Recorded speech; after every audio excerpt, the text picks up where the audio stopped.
있죠. 자, 이재명 대표 뭐 거의 뭐 스토커 수준으로 검찰 이재명 대표를 괴롭히고 기소를 그냥 뭐 11건인가 뭐 했던 걸로 알고 있는데 어쨌든 네 건의 지금 재판을 받고 있는 상황이고 1심 재판을 앞두고 내일 이제 재판 결과가 나옵니다. 근데 이제 그 두 분도 여러 번 얘기하셨고 민주당 의원들은 여러 번 얘기했지만 기본적으로 공직선거법에 허위사실 유포의 범위에 들어가지 않는 내용을 가지고 지금 문제를 삼은 건데요. 안다 모른다 가지고 그러니까 희한하게 교유행위라고 하는 말을 뭐 만들어냈는데 이게 이제 전현희 의원께서는 죄형 법정주의 어긋난다 이렇게 주장을 하셨어요. 어떤 의미입니까, 의원님? 이 공직선거법은 판례를 준비해 판례를 주셨죠. 준비했습니다. 예. 선거법 예. 규정입니다. 예. 오늘 새로 방금 막 제작을 해서 왔습니다. 예. 안 보이네요. 예. 그렇게 하시면. 조금 틀어야만. 그러네. 예. 예. 공직선거법은 후보자 측, 예. 그러니까 배우자, 뭐 예. 직계 좀비속, 그러니까 네. 후보자 측의 출생지, 가족, 신분, 예. 직업, 직업. 경력, 그러니까 개인 신상에 관한 내용이에요.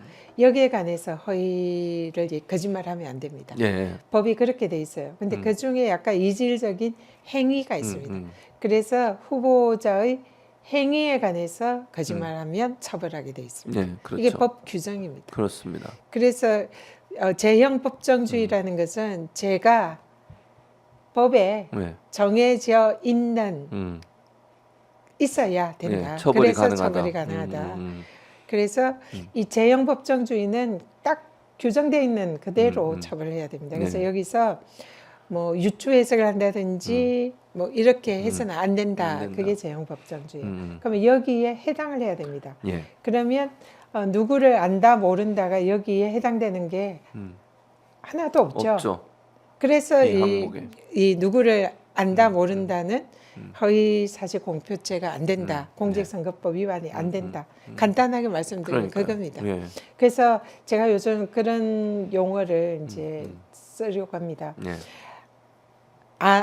그러니까 아냐 모르냐 예. 이거는 처벌 안 되고 예. 했냐 안 했냐 행위로. 이게 처벌되는 겁니다. 그래서 그러니까요. 알아 몰라 처벌 안 돼. 안 되는 거죠. 했어 안 했어 예. 이거에 처벌하는 게 공직선거법이다. 그렇죠. 예, 그래서 예. 김문기를 개인적으로 모른다는 예. 처벌이 안 된다. 그러니까요. 예. 또 있습니까? 또 있습니다. 예, 뭡니까? 수사검사가 그래서 네. 이거는 주관적 인식은 안다 모른다잖아요. 고발인 측 참고인 조사에서 이런 고발인 말이 조사 나오- 이거 안다 모른다는 이거는 선거법 위반이 아닌데 이거 왜 고발했어? 이렇게 물은 겁니다. 고발인을 조사할 때 이렇게 물어본 그래서 거죠. 수사검사도 이미 이게 선거법 위반 아니라고 이미 알고 알고 있었던 있었다. 거예요. 네. 그런데도 기소를 했어요. 무리하게. 네, 그렇습니다. 참 이 답답하네. 말이 안 되는 거죠. 또 있군요. 하나 더 있습니다. 네, 말씀하세요. 요것만 더. 네, 백현동 사건. 네, 백현동 사건도 비슷하죠, 사실. 이게 이제 내용이 국토부로부터 협박을 네, 받았다라고 그렇게 이재명 얘기한 거죠. 후보 당시 지사가 네, 국정감사에서 한 얘기예요. 그렇습니다. 그런데 이거는 마찬가지로 협박을 받았다. 협박을 내가 당했다, 받았다는 협박을 받았다는 느낌 아닙니까? 느낌이죠. 네, 개인적으로. 국토부가 당시 공문도 보내고 이랬잖아요. 네, 네, 그래서 네. 난 그걸 협박으로 느낀 거죠. 그렇죠. 그러면 이거는 이재명 후보의 느낌입니다. 느낌, 의견, 네, 처벌 느낌, 대상 의견. 아닙니다. 아닙니다. 아까 공직선거법 없었죠? 그리고 이게 헌법재판소에 보면 이게 설령 행위라고 하더라도 예. 이거는 후보자의 행위가 처벌 대상입니다. 본인 후보자가 아니었잖아요, 당시. 이거는 국토부의 행위예요. 네. 국토부가 협박한 거예요.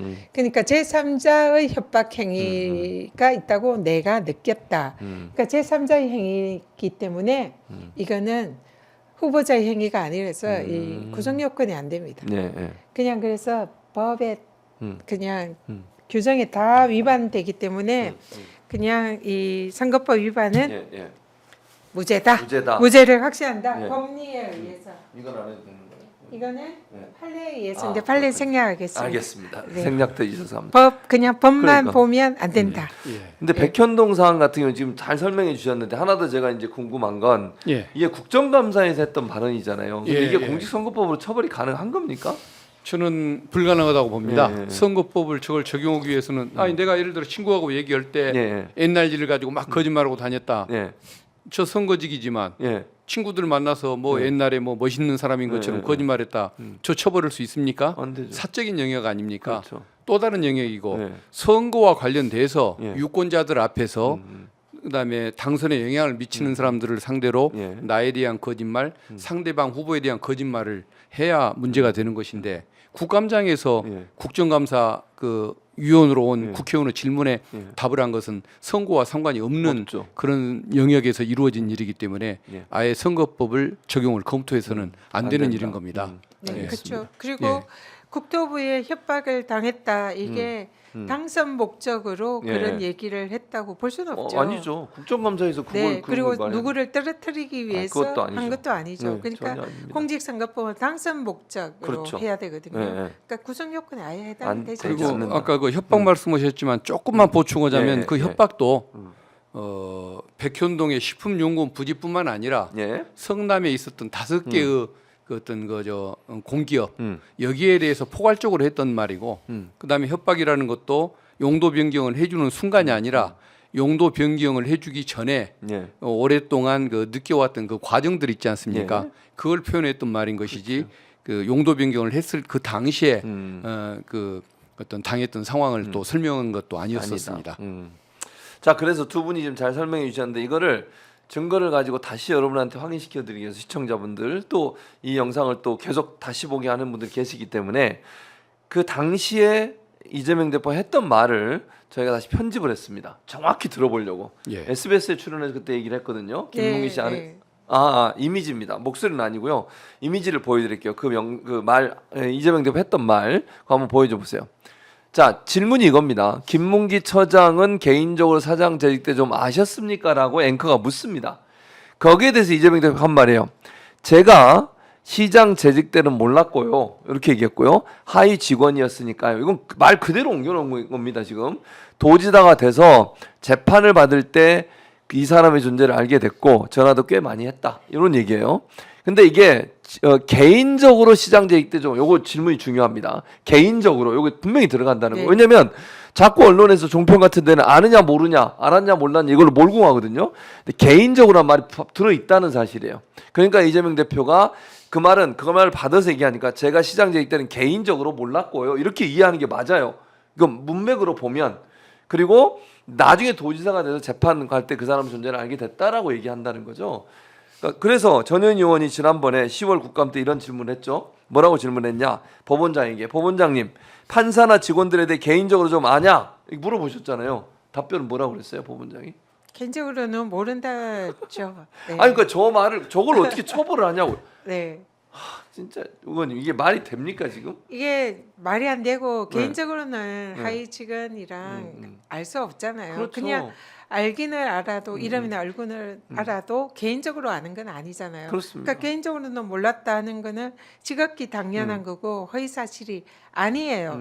근데 설령 예. 백보양보했어, 100번 예. 양보했어, 허위 사실이다, 거짓말이다 해도 알아 몰라는 아까 제가 말씀드렸잖아요. 그렇죠. 처벌 대상이 아니다. 아니라고. 처벌 대상 자체가 그래서 아니다. 공직선거법은 모든 거짓말, 모든 허위 사실을 처벌하는 게 아니라 예. 아까 보여드렸던 몇 가지 그 사안에 한정적으로 그 사안에 대해서만 거짓말할 때 처벌하는 거예요.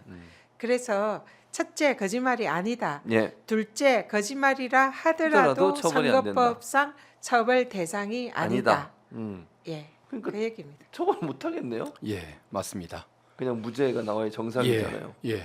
증거도 안 되지만 법으로도 안 되는 겁니다, 저건. 예. 하나 더 볼까요? 국정감사 아까 얘기가 나왔으니까 네. 국정감사에 했던 얘기 또 보겠습니다. 그것도 저희가 CG로 만들어놨는데 없어요 그거는. 그럼 제가 읽어드릴게요. 국회 국토위 국정감사 2021년 10월 이거는 2021년 10월 20일 날 여기 저 원고에 있는데 저희가 읽어드리면 이재명 대표 이렇게 얘기합니다. 전혀 사실이 아닙니다. 국토교통부가 요청해서 한 일이고 공공기관 이전 특별법에 따라서 저희가 응할 수밖에 없는 그런 상황입니다. 만약 안 해주면 직무유기 이런 것을 문제 삼겠다고 협박을 해서 요 발언이에요. 그러니까 지금 문맥을 보면 이제 뭐 물어보면 전혀 사실이 아니다고 얘기하고 국토교통부가 요청해서 한 일이고 공공기관 이전 특별법에 따라서 저희가 응할 수밖에 없는 그런 상황이었다. 만약 안 해주면 직무유기 이런 것을 문제 삼겠다고 협박을 했다. 요 얘기거든요. 근데 이거는 말씀하신 것처럼 느낌이고잖아요. 그러니까 국토부의 공문을 받은 사람이 또 도지사 성남시장 입장에서 이건 협박으로 느껴질 수 있잖아요. 국토부가 또 그리고 정부 중앙 정부가 지방자치단체에 돈도 내려보내주고 지원금도 주고 이러잖아요. 근데 만약 이걸 안 따랐을 때 불이익이 올 수 있다고 생각하면 충분히 협박처럼 느껴질 수 있는 거 아닙니까? 네, 뭐 당연히 그 협박으로 느꼈다는 거 본인의 느낌이니까 국토부가 특히 이제 지자체장의 경우에는 중앙 정부에 대해서는 사실상 의뢰 관계거든요. 그렇죠. 그래서 거기서 공문을 보내서 뭐 이걸 이런 식으로 뭐 인허가라 이렇게 해라 이러면은 사실은 그게 따를 수밖에 없는 게 지자체장의 입장이거든요. 그래서 그렇게 근데 서로 이제 생각이 다르고 그 이재명 지사의 경우에는 그때 당시에 그를 이런 주거 단지보다 그 이 상가 이 상업 용지로 좀 하고 싶은 그런 게 있었죠. 근데 국토부가 계속 이제 주거 용지로 하라 이러니까 그걸 만약에 그걸 이제 따르지 않으면 뭐 직무유기로 그러니까요. 하겠다 뭐 이런 얘기는 굉장히 협박으로 들리는 들릴 수 거죠. 있죠. 그래서 당연히 협박으로 느낄 수 있다. 그리고 또 설령 예. 또 아까도 얘기했지만 그는 느낌입니다. 근데 그렇죠. 협박이 또 아니라고 하더라도 그거는 국토부의 협박이고 국토부의 행위이기 그렇죠. 때문에 이 본인의 느낌 이거는 선거법 위반이 아니다. 그래서 이것도 선거법 위반이 될 수가 아니다. 없고 무죄다. 법리상. 법리상. 네, 그렇습니다. 그러니까 결국은 주체가 행위의 주체가 국토부이기 때문에 이재명 대표가 이게 뭐 만약에 100번 양보해서 협박으로 느끼지 않는데 협박으로 얘기했다 하더라도 처벌 이상이 될 수 없다는 거잖아요. 예. 참. 근데 왜 검찰은 왜 이러는 겁니까? 이걸 징역 2년을 구형을 했습니다. 이거를. 뭐 드릴 검찰 말씀이 출신이시라. 드릴 말씀이 없습니다. 저 같으면 안 했을 것 같은데 그러니까요. 왜 저럴까? 그러니까요. 참 뭐라고 드릴 말씀이 없습니다. 박근태 의원님 법사에서 누구보다 열심히 정치 하시죠. 검찰을 맞아요. 향해서 싸우고 계십니다. 싸우고 우리 저 옛날에 김사카 시에 보면 예. 100년도 못 살 인생이 1000년 살 것처럼 맞아요. 행동한다고 그러지 않습니까? 그렇죠. 근데 100년 가까이 살 인생이 5년만 살고 말 것처럼 처신하는 거 이해를 못 하겠습니다. 그러니까 김사카 당시에 저 백성들보다 훨씬 수준 낮은 일을 하고 있는 게 현대의 검찰이라는 생각이 듭니다. 자.